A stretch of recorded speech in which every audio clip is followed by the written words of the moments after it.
So, in my childhood, one of my favorite cartoons is Doraemon. And this series of cartoons has been running for a very long time, 60 years.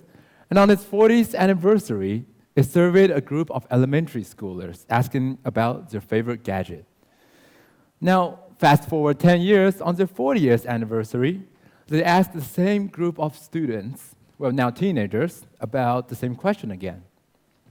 Now, the results turn surprisingly different. On one hand, we see how iconic the Anywhere door is, and on the other hand, I was startled by the second most popular gadget, the life redo machine. It is a device that allows you to go back in time and change your regrettable decisions, and which is pretty ironic because 10 years earlier, when those kids were first asked if their favorite would ever change, only one kid said yes, and that's only because he had 4 favorite gadgets at the time. Now, at every stage of our life, we make decisions that will profoundly impact the person we're going to become. And when we become that person, we're not really thrilled by the decisions we made by the younger selves. Now, young people get tattooed, and adults pay even more to get rid of it. And young people rushes to get married, to find love, but still middle age is where most of the divorce occurs. So, as someone who is going to experience such change in a few years, what really fascinates me is why do we make decisions that our future self is going to regret? Now, one of the fundamental concepts here that I want to try to convince you today is that we humans has systematically failed to predict the future value of our decision, and that time lag exists between our experience and our decision. So this idea of what I call value inconsistency is most obvious when it comes to procrastination issues. Now, for those of you who know me well, I am a certified procrastinator. 6 months ago, when people of TED reached out to me and asked if I wanted to do a speech or not, I said, of course, yes, I definitely wanted to do a speech. I always wanted to be a TED talker. But at the same time, I always wanted this bragging right to be a TED talker. And at that moment, my mind was like, if I decline here, I will regret it forever. But then a few months went past by, and I couldn't really get my hands on any work, especially during the winter holiday, where I consider it to be the pleasure time. It is the times that I flee from all the complexity and anxiety in life, and my mind was told me, you'll be fine, just enjoy the present. Well, just a few weeks ago, the TED published their speaker list on the website, and there I saw my face, staring right back at me, dead in the eye. And you know how it goes. I had to stay up not only 1, but 2 whole nights. Humans are not supposed to do that. And every time during the midnight I take a sip of that coffee, I feel the wave of regret striking me every time. So, as you can see here, there's this very obvious disconnect between the holiday self and the deadline self. My value doesn't really stay constant here as it shifts rapidly in different situations, different stages. And it is this continuous fluctuation that results in our misinterpretation, that the person who is making the decision is essentially different from the one who is going to bear the consequences tomorrow. And this false interpretation is the source of regret. My point is, this kind of misinterpretation happens everywhere, and that we humans are constantly failing to see what's going to be the value of our decision in the future.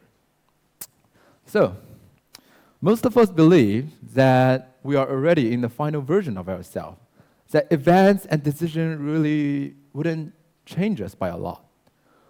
However, if you look at the data on the left side, we realize that an 18 years old predicts their change in value is actually equilibrium to what a 55 years old is experiencing. Why does this happen? Because again, humans systematically fails to predict the future outcome. And when we say I cannot imagine it, we're not really talking about the lack of creativity, but rather we're talking about it's showing the incapability that we humans have to actually see what's going on in the future. And that brings us to the three data sets on the right. These are the data before pandemic and after pandemic. And as we all know, pandemic, this global event has really shifted our value and reshaped who we are. And some of the most significant one being how we used to be more favoring social occasions. Now we tend to find our privacy zone. And moreover, for households like my mother, who is daily grocery shoppers, now favors more to the stability that comes with bulk purchase. So essentially, time and events are the main source of the inconsistency in our value. And that it proves us that we are not static observer, but instead we are a fluid response to this changing world. Now, as an economics student, this idea of value inconsistency is also reflected in commercial situations too. So bring to your mind your favorite games 10 years ago. I put mine up here to help you along, which is Humans Fall Flat. 10 years ago, I couldn't really afford the game, and the price $9.99 is still pretty expensive for me, even today. So what I did at that time was I skipped lunch for 2 months. Please don't do this. And I saved up enough money to get me the game. But then I realized the game couldn't be played on iPad. However, today the game has a discount price of $9.99. Still, I question myself today, would I really want this game? Or was it even worth it to spend $9.99 if it was 10 years ago I had the PC? On the other hand, my favorite game today, Overcooked 2, a great party game, had also the same price as the previous Humans Fall Flat. Now this time, I didn't hesitate to buy it after the release, despite I may not even have the time to play it. Still, I want it in my library. So in a perfectly rational world, these two values that we expected should be the same because they're both my favorite games. Still, we overpay for the opportunity to indulge ourselves in the present moment. And it is that we overestimate the stability of our preferences, that I believe that this game, Overcooked 2, I will enjoy it even after 10 years. So ultimately, the essence of regret is that it is an echo of your decisions through time. And in fact, you can't really do anything about it because, again, we humans systematically fail to interpret the future. And the things that I'm most curious about is if we can do anything against it. So, as a high schooler, one of the most common things that I hear after my friends break up is that I will never, ever find another boyfriend or girlfriend, as I will end up the same way.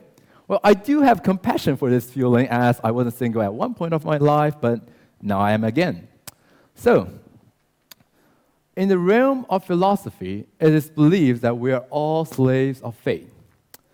Yet, I believe there's a difference between those one who accept it and those ones who dares to fight back against it.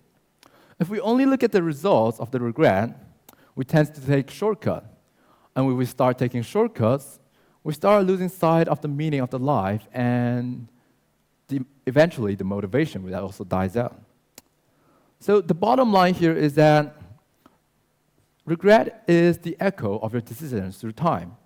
Yet it is up to us how to embrace the process rather than just the result. Thereby, we find the meaning of life. Thank you.